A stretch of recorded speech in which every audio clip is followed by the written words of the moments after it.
Welcome to the Voices of Homelessness.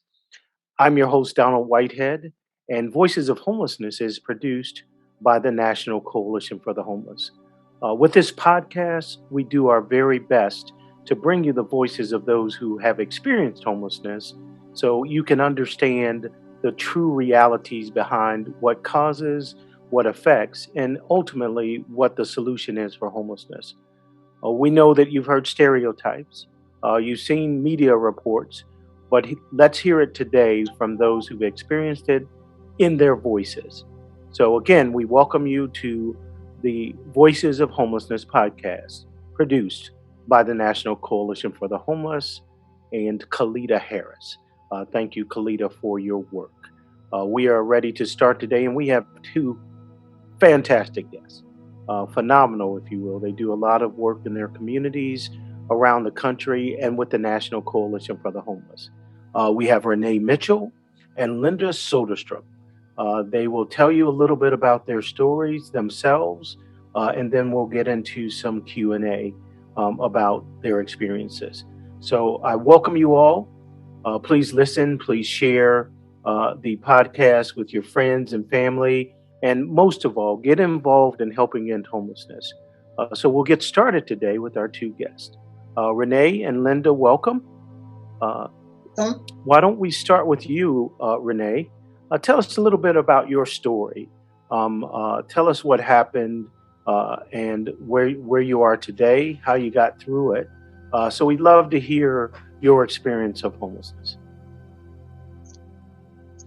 Well, I was homeless with my 1-year-old daughter like 20 years ago.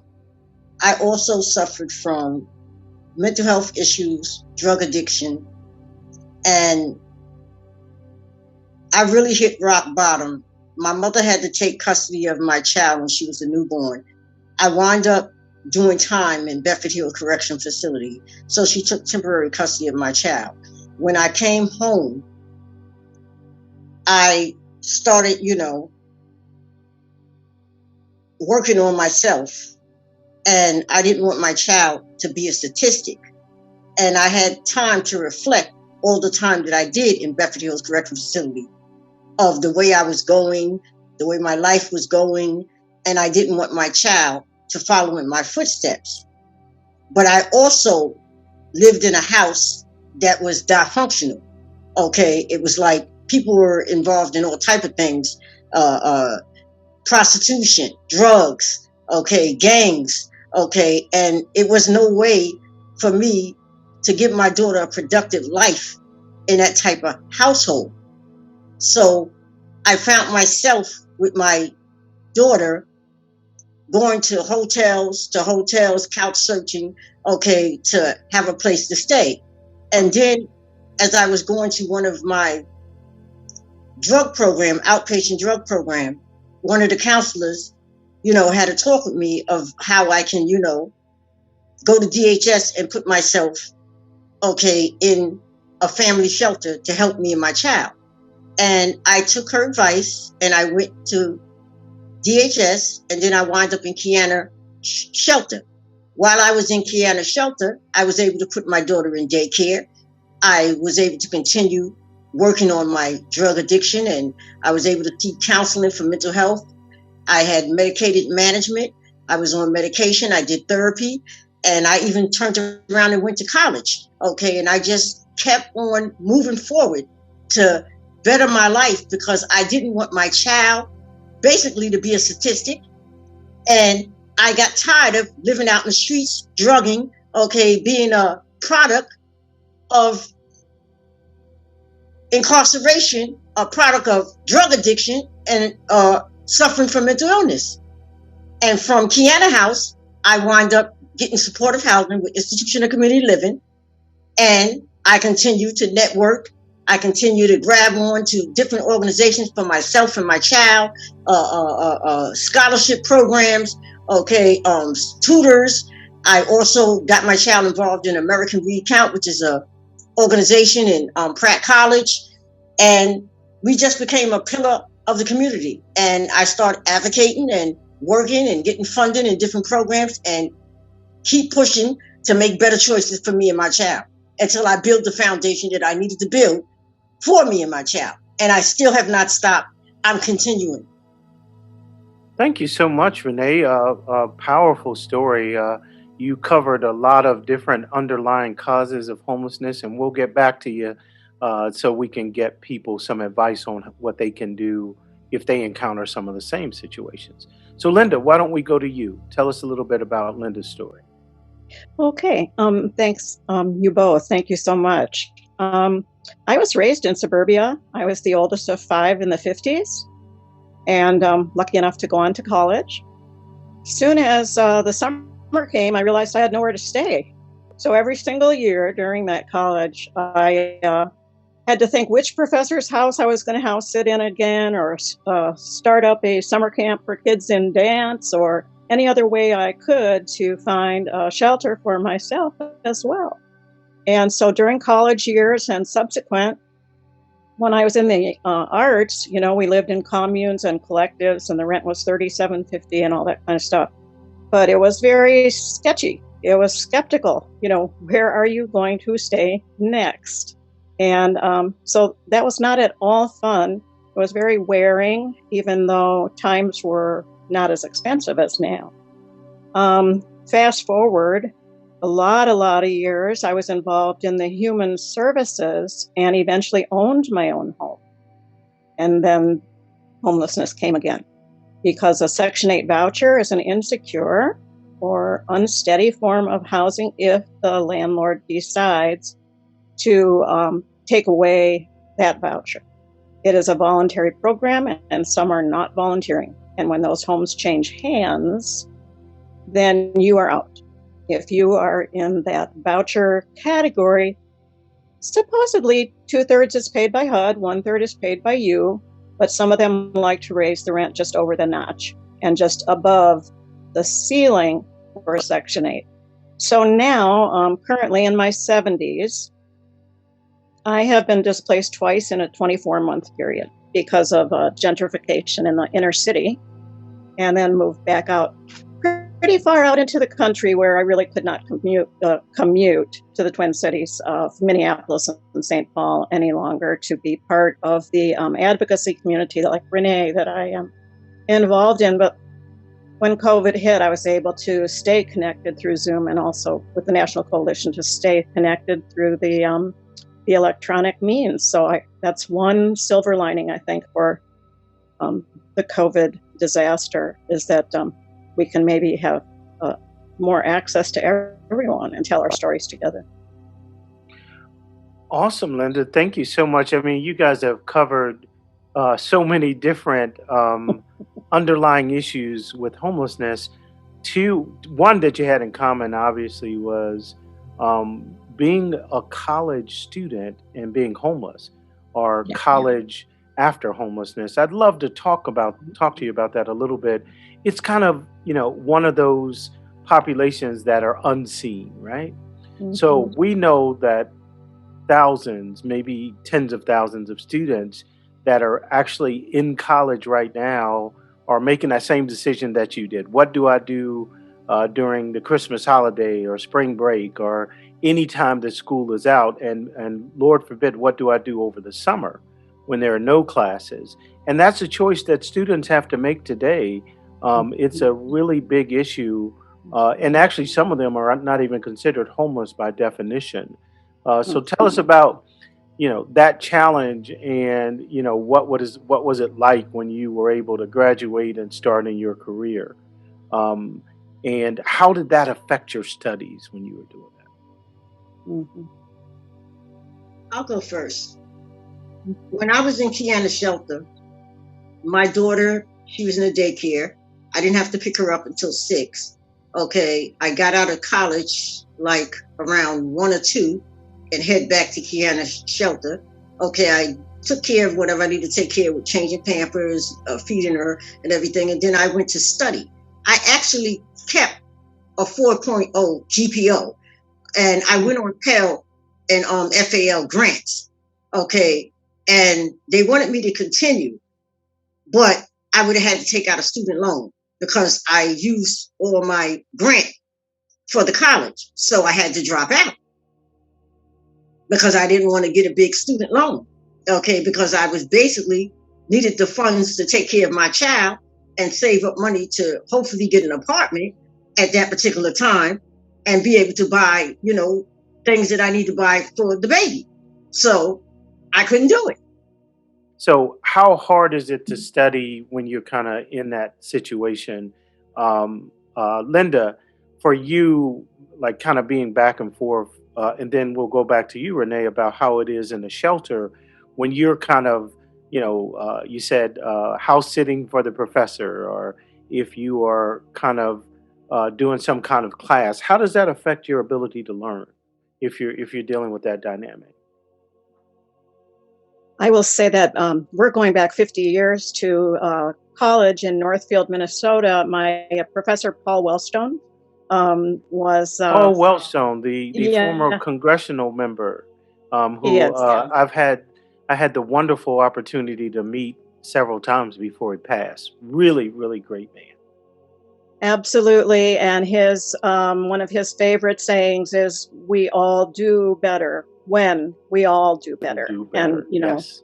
the lifting of all boats, I think you talked about the other day. Paul signed me up for urban studies semester because I was reading about 1,000 pages a night that first term at college, and I got to where I didn't know I could keep it up.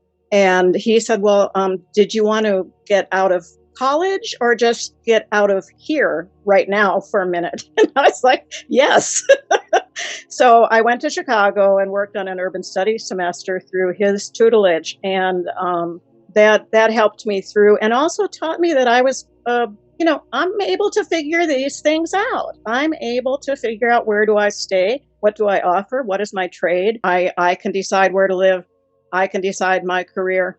I can decide my major, and in fact went back to school and did a special major.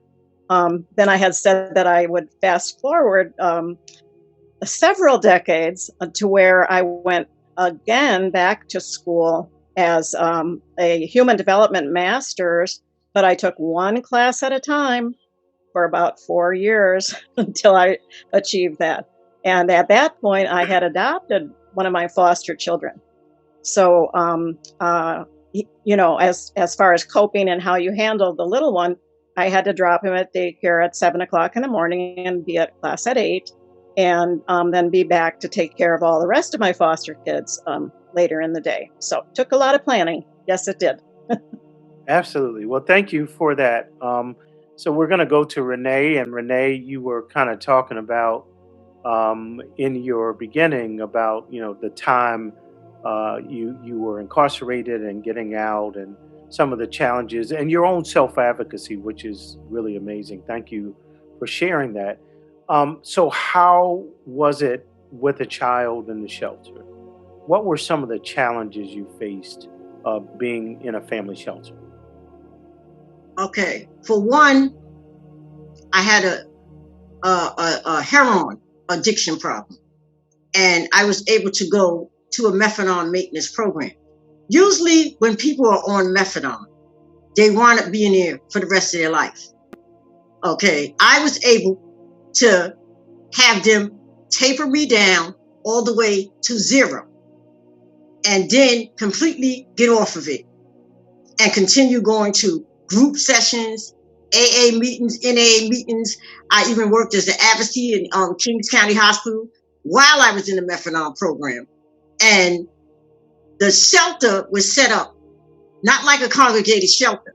You have your own room, your own bathroom, and you just share the kitchen and the living room. So I was able to go in and lock the door in my space and be able to take care of my child the best that I could, and also study, and also be prepared to get up after I drop off in daycare, go to my drug program group, and continue to get help for that. That And sounds like that sounds like a lot of stuff to be dealing with at one time. I don't think people recognize the multiple challenges that families go through, and the one other big thing about all that you were doing is like the transportation. How do you get from one place to another? unless it's really close, and then also work on what is the next step in your housing. That's a lot of work. We commend you for all you did to go through those kind of challenges and get there, get to the other side. So, really, kudos to you for your self advocacy. Now, Linda talked about Paul Wellstone, and I wanted to go back to that because often, and I can share this from my story, there is a person, there's like this angel that comes to you that is like really instrumental in moving you to the next step. Linda, you talked about Paul Wellstone. Was Paul your angel, or were there other people in both times when you were a student and also when you were reintroduced to homelessness? Was there someone in the system that helped guide you through? Was there somebody in the shelter who, like, was your peer that helped you kind of find resources? And then Renee, after Linda answers, I want to ask you the same question. Uh, and I ask you this because we really think that, probably one of the biggest reasons why people get stuck in homelessness and are not able to move through is there's no safety net. So a lot of people use drugs in the community. A lot of people have mental health issues. A lot of people have housing issues while they're going through college. But the difference is that connection to a safety net. So, who was your angel when you were going through, Linda? Thank you for that question.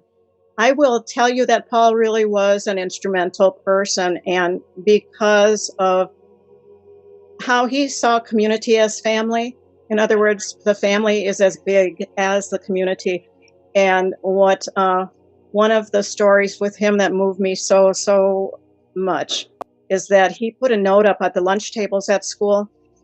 Could somebody come to their house and walk their one of he and Sheila's parents both had Parkinson's, I believe, or such, and they wanted just one weekend a month where they could sleep.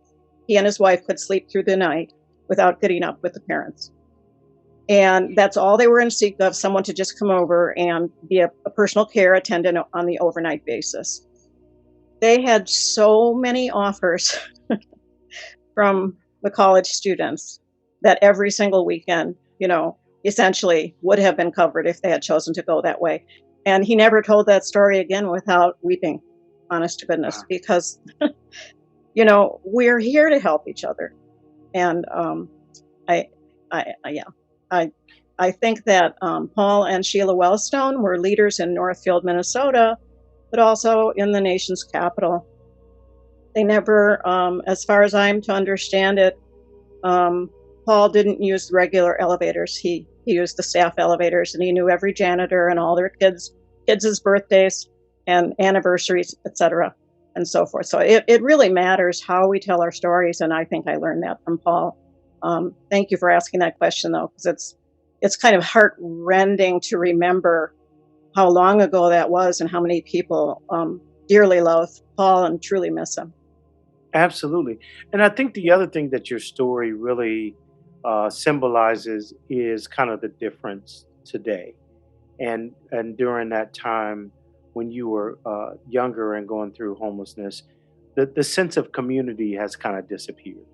So instead of welcoming people in, what we get is not in my backyard, or some other form of otherism that keeps people from giving people the support they need to get through.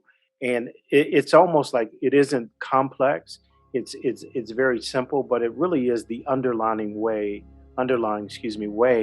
that we get back to normalcy in the country and we get people off the streets is we re-engage in that idea of a community helping each other. And we're so divided right now that we have a lot of work to do to get there, but that is one thing that I think is missing. I had that same experience myself. I was in a place where it was a community. We called it the Beloved community in Cincinnati, and people were there to help each other through all of these issues.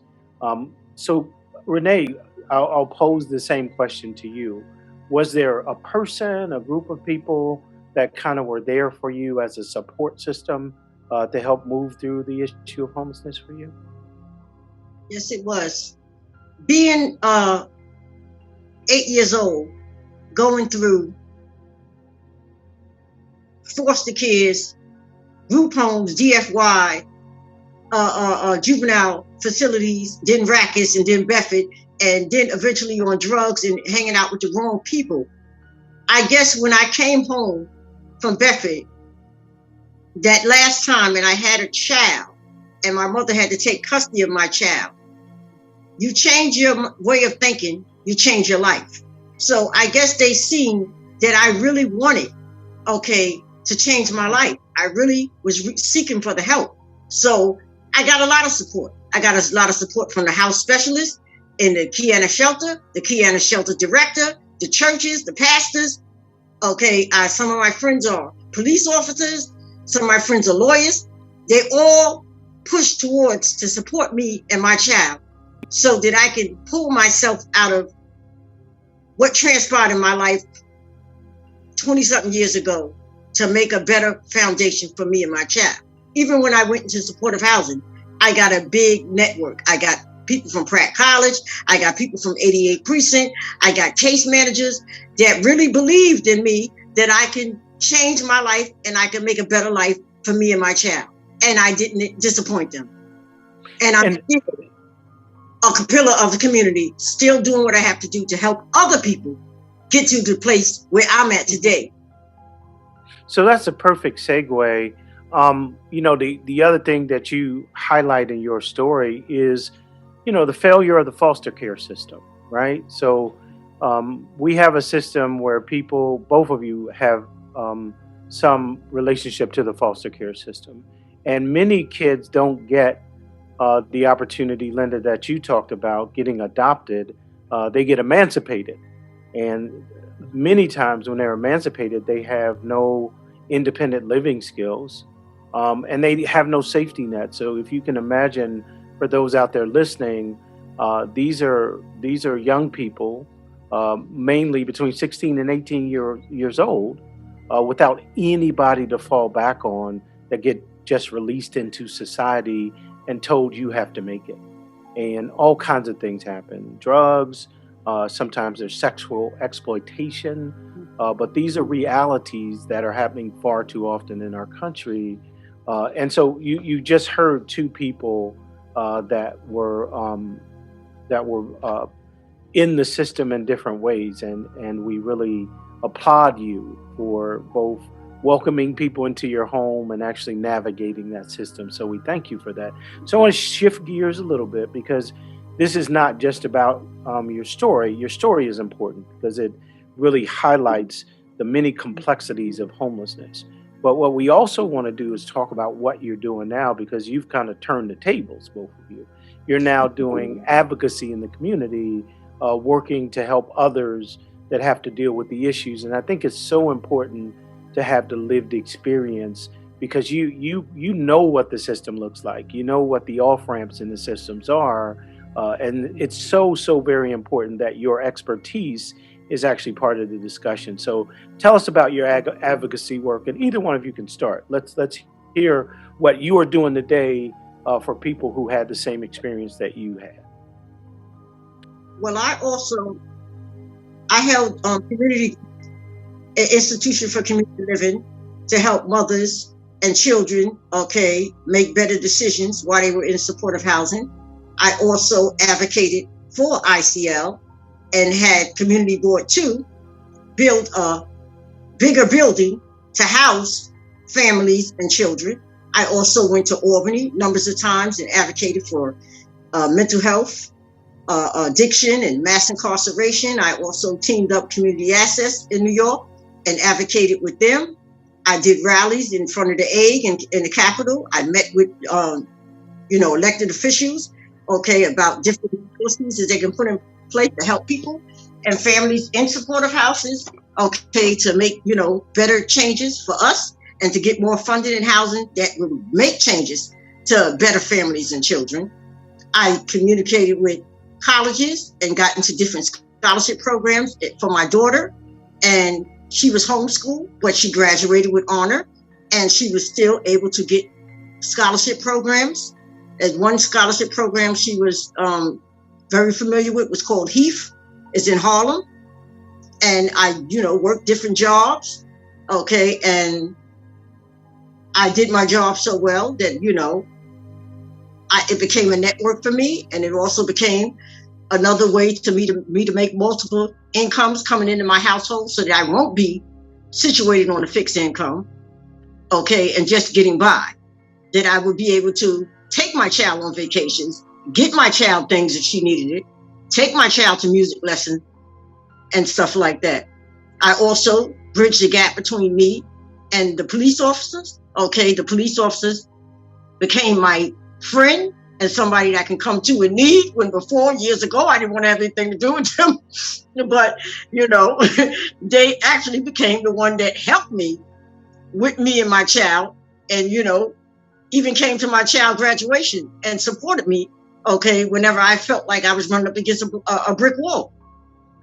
So I think, that the work I'm doing, okay, is really going to put an impact on helping people. I'm also a CEO of executive director of my new startup program, which is called Breaking the Cycle Drop Corp, which has wraparound services all on site, which is medical, mental health, addiction, veterinarian. And the reason why I put it together that way is because I want to actually address their issues from the ground root, address it from the door, because I believe that you can't just put a person in a congregated shelter or give them a voucher and they have all type of issues with mental health and addiction. If that's not addressed, they're going to fall between the cracks. And it's let me ask you a question on that, Renee. The science says that if you put someone in a house, it's a lot easier to address those issues. So the housing first strategy says if you take people and you give them a household, they'll address those issues a lot more quickly. Do you believe that? Well, I don't believe that, because if you give a person a voucher and you put them in an apartment and they have a drug problem, a very bad drug problem, heroin, crack, how are they going to maintain to pay their bills? How are they going to maintain to stay in their apartment? And that apartment might turn around and be a crack house or a dope house or drug house. Would you be surprised to know that thousands of people have been able to do that? So it's if you think about that, it sounds implausible, right? But if you look at the science, the results of the people that have gone through that program, I ran 3 of those programs myself. I housed 100 hardest to serve people in Orlando, and they had all those problems. They had mental health, they had addiction, they had domestic violence, they had come from the foster care system. But after a year, 100% of them were still in their homes. So it works. We have to give it a chance. So sometimes it's not what we think, it's really about what the science says and what we see as a result. So I'm going to go to Linda to talk. I want to answer back on that question. It's possible, okay, to work, but it will only work, okay, if you have an ACT team or you have a case manager or somebody to push you in a direction to make better choices. But Renee, I'm gonna go again. Renee, I'm gonna battle you again on this. I don't want to fight on this, but I'm gonna tell you, I didn't have an ACT team. What I had was a peer support analyst, a peer support person, a case manager, who were dedicated to actually showing up and meeting with people. I do agree support is needed. And, the problem with not having an ACT team is sometimes there's not enough resources.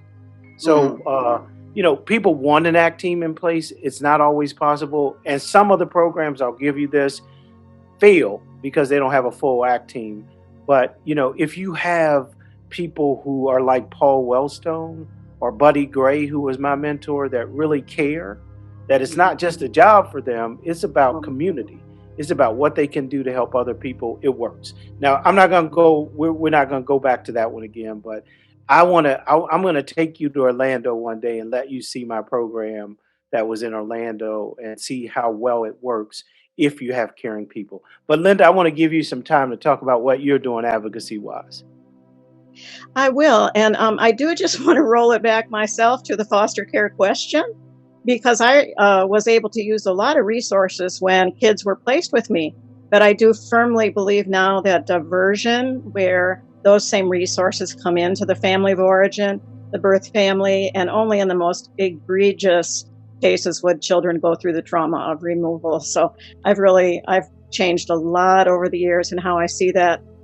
Even though I was really good at what I do, and the purpose of foster care is reunification of families, we would do a lot better, I think, to divert that entire effort and take it home to begin with. So, and Linda, let me say something about that real quick.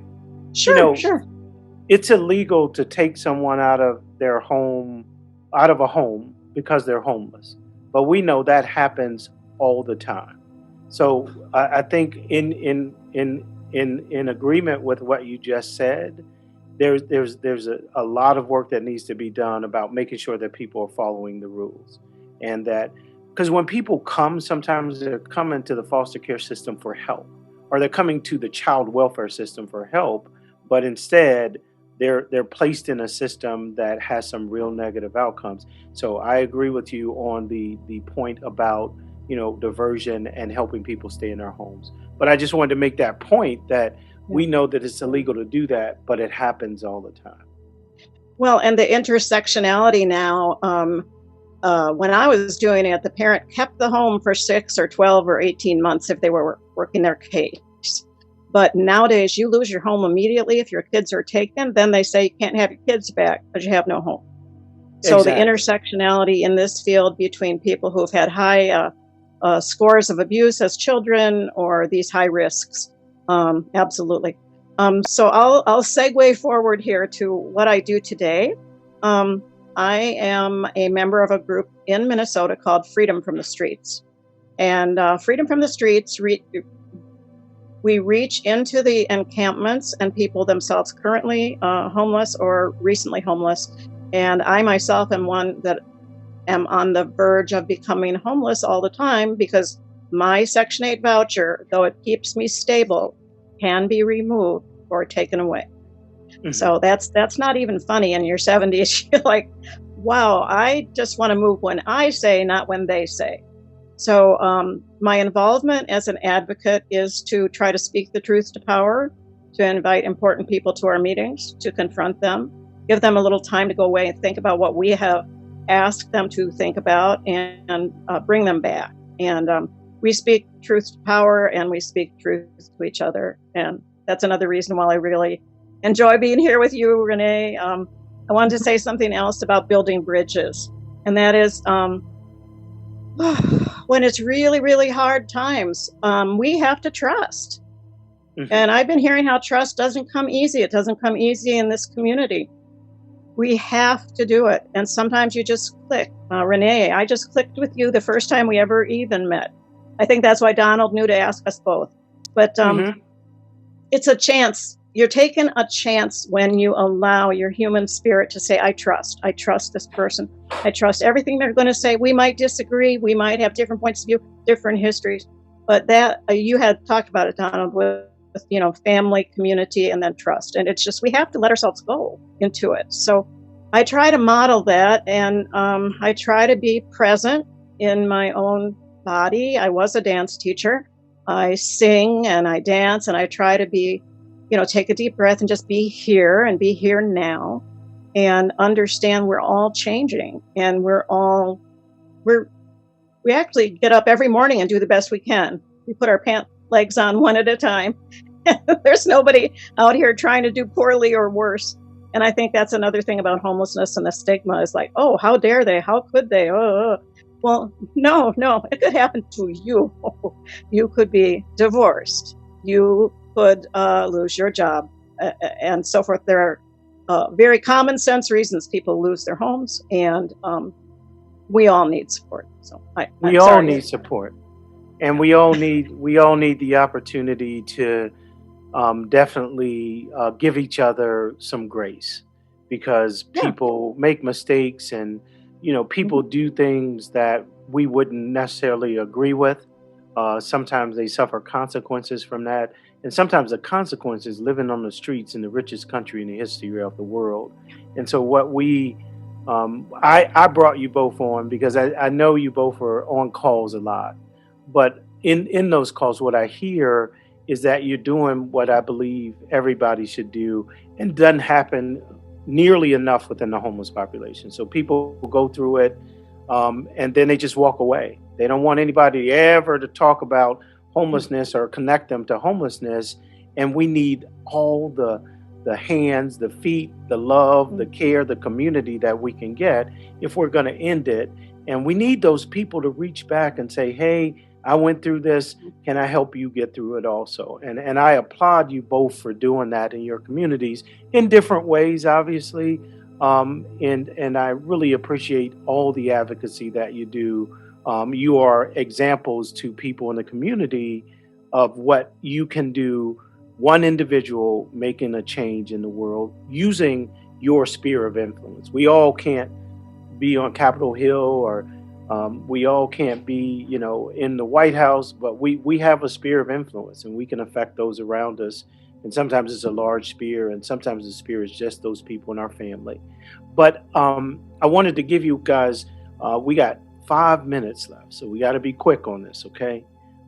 What is the solution? If you had one thing that you would do, if you had the opportunity, if we gave you all the resources you needed to change homelessness, what would the solution to homelessness be? I would try to open up as many shelters, community bases where I can provide services and try to break the cycle, one homeless at a time. Each case is different, but I will try to address each case to where it fits, because some people may not need, housing. Some people may need to go into an 18, 24-month program first. Some people may need to go to a hospital for a psychosocial or psych evaluation or medication management. Some people might need to go to a nursing home, but I will try to help people. Some people are just couch searching. They need a job. They need a voucher. It's all different cases. I know for a fact, for me, at 8 years old, I had to learn how to adapt to this cruel world at 8 years old. I had a harsh life and I could have been dead, and God saved me. So I want to try to save somebody else. A lot of people I've lost from addiction. A lot of people I've lost from diseases, even family members. But I'm still here. So I'm here for a reason, and it's a calling to this. And I feel that God just directed me to try to help save people's lives, because homeless is a human right. Absolutely. And Renee, you're doing it. And we thank you so much for being part of the solution. Linda, your chance, what would you do? I saw 2,350 people get the same notice on the same afternoon. And within 1 year, 96% of those people were moved out of their affordable apartments. That is not a good plan. That's not a good way to gentrify and improve a city. That should not be legal. Instead of 30 days to quit, people should have been given at least 30 months, and even that displaces folks. The percentage of people with the lowered income who could be living in all the buildings. I mean, Donald, what if 1/3 of every single building had people paying 1/3 of their income? I don't think there's any baby boomers, children who would mind at all if 1/3 of the building were people paying 1/3 of their income. I don't even think we're that classist anymore in America. I think the young people coming up, they wouldn't give a mind to it. They love a global village. They can't buy homes nowadays because their college bills are so high. They don't want a car because they're going to bike to work. I mean, times are really changing. But I would also echo what Renee is saying is, until we have created supply for every single person, whether it's a micro apartment in a hotel with the wraparound services for a period of time, till we can build enough supply for each and every person. And I don't care if it's reparation in some form or fashion with a college degree and a small starter home. We need to put roofs over lives and families. Thank you. I have to say, Linda, thank you very much. We do have to wrap it up. Renee, I can give you 1 minute, but we do have to wrap it up, okay? Okay, what I wanted to say, okay, homeless and mental illness together form, I believe, is if they don't get the proper treatment, can become very dangerous. And the reason why I say that, okay, is because I was married, okay, for 17 years. I just recently, okay, a couple of months ago, got a divorce. And the person I was married to suffered from mental illness and was in and out of shelters and homeless too. But he had a traumatic experience in his life where his mother was on drugs and his mother left him in a foster home with the biblical cord attached to him and never came back. And from 2 years old to up until 8 years old, and he was raped repeatedly. Okay, so his hate for his mother, his hate for women or whatever. And, I tried to, stand by him and try to get him the mental health services that he need, the therapy, but that didn't work. And it got to the point where he exploded in my house and tried to kill his own daughter, strangle her. And I had to have him arrested, had to get a 5-year order of protection, had to get a security move out of the apartment where I originally was staying at in Flatbush. And I never looked back, but I had a safety net in place there and I had support there too. Okay. Well, thank you so much, Renee, for sharing that. And we know that mental health is a really big issue. But, what I'll say about that is that certainly that's a traumatic situation. We know that, mental health, people with mental health, they don't always result to violence. Actually, they probably get violence is perpetrated against them more than they actually perpetrate the violence. And it's a societal issue. You talked about him as a very young child. He probably should have got help as a very young child. But because of mental health disparities in this country, people don't get the help they need. And instead of being given those resources, they're put in jail. So it's really everything you guys said. And I want to thank you for being here today. There are these societal issues that we have to address, whether it's foster care, whether it's mental health, whether it's the lack of housing for people trying to get their education. These are the issues that bring us here. I thank you for your voices. I thank you for the work you're doing. But I think the issue is not on the surface. It's not people's behavior. It's not an individual. It's not what he's going through. It's about what society has not provided so that people can live a productive, meaningful life in the richest country in the world. And we thank you for joining us. And we hope you continue to join us because these stories really unpack what's really happening out here in our country. And I hope that you hear, you listen, and not only listen, you do something about it. We all have that sphere of influence.